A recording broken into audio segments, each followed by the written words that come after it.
There's a new game that's been added to the Sweet Baby Detected list, and that is the Crew Motorfest. So Brutus put out a whole video on that over on his channel. Make sure you check it out. These ones are strange. Why do you need a company like Sweet Baby to help you make a game about racing? What's with that? I don't quite get that one. Most of the time you're in cars.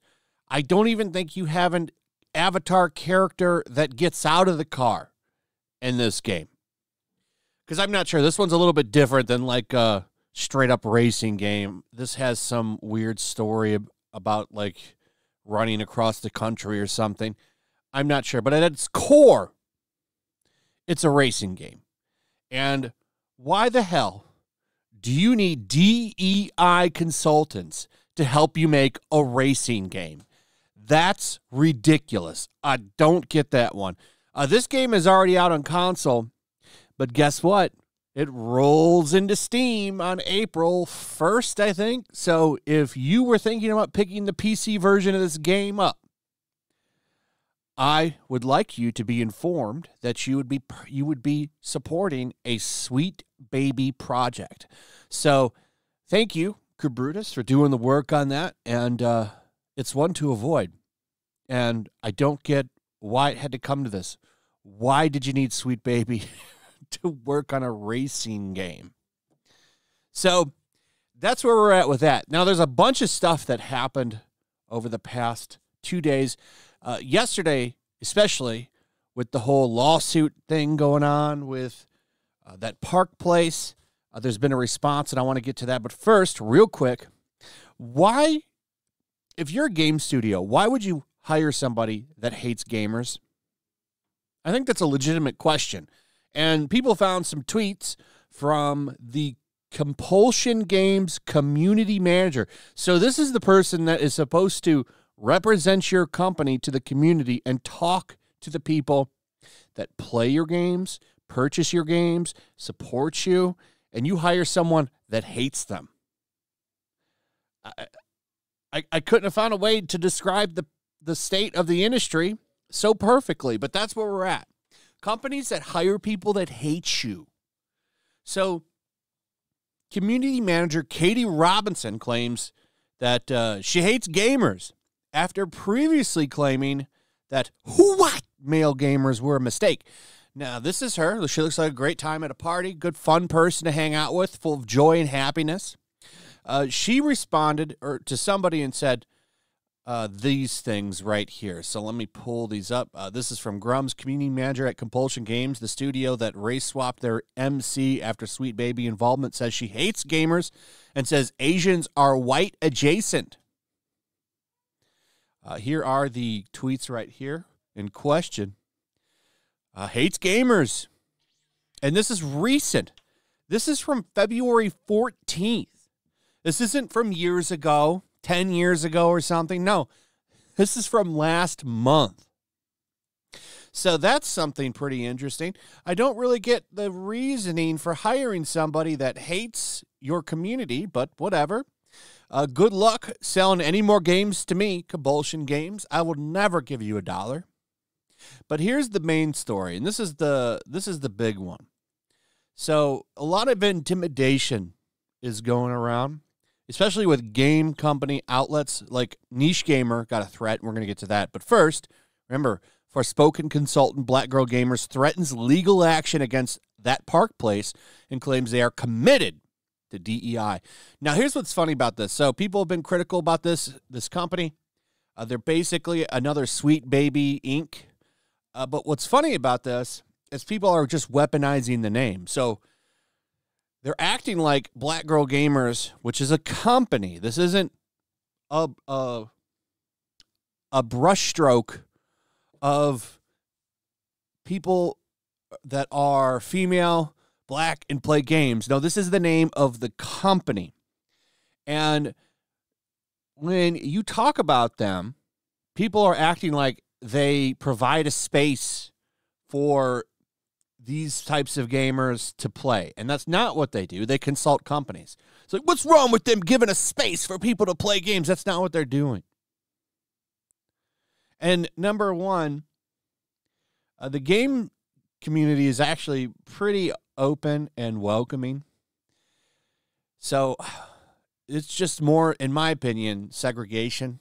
That's what's going on here with this kind of stuff by a bunch of racists. You've seen it. The one that I just brought up was like, I hate white people. And then she just said she hated everybody. So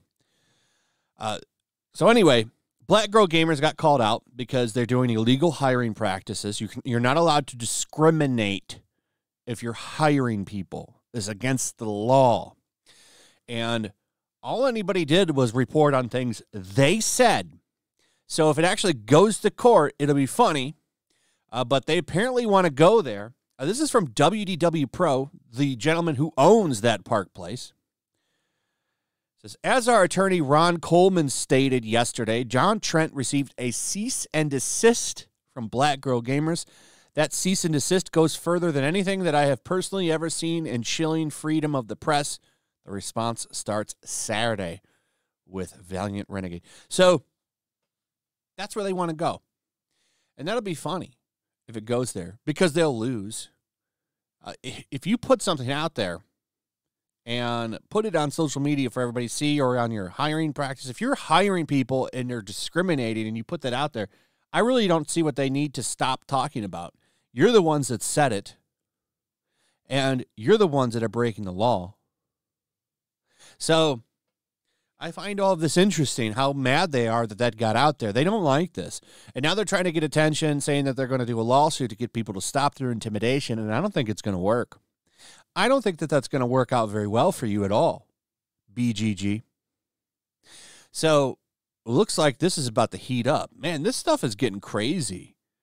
It really is getting a little crazy out there. Here's the other big thing of intimidation. So Niche Gamer put out this statement, basically saying that they've been told not to cover stories like this, and that they would get less access to games. They wouldn't get, and you need that, to be honest, to get like a leg up on other outlets. A lot of these outlets get early access on games so that they can put reviews out like a week before or the day of the release of a game. And by doing that to an outlet, you hurt them, because obviously they can't put a review out for a game until they play it, so they have to go buy it the day of, and then, however long it takes to beat the game, they can't make a review on it. So you hurt that outlet, and you can kind of strong-arm them into being silent. So I don't think, like, Niche Gamer has already probably been targeted, so I would say just report on the truth and let your audience figure it out. Like, your audience will stick with you, and you'll bring in more people for your audience by sticking with the truth and not giving in to these people. But I do, understand where they're coming from a little bit, because it's rough to be put in that kind of a position. So I just think it's crazy. You have all of this intimidation. They're coming out to say you need to speak up and side with us, and if you don't, we're going to come after you. If you report on this in a neutral way or in a way that makes us look bad, we're going to come after you. Like, this is getting pretty wild. Oh, yesterday on YouTube, just to kind of end this story, Side Scrollers had a show where they were going over some of the government funding and where taxpayers' money factors into all of this. And the stream got shut down on YouTube. On Rumble and Locals, where they were also streaming, it kept going. But YouTube may have possibly cut that stream off. I can't say that for sure, right? Something technical could have happened, 100%. But it's quite the coincidence. We'll say that. And, Elon Musk still talking about this stuff. So it's getting wild, man. You got intimidation. You got community members that hate you, that work at these companies. Racing games, getting DEI consultants. So what the fuck is going on?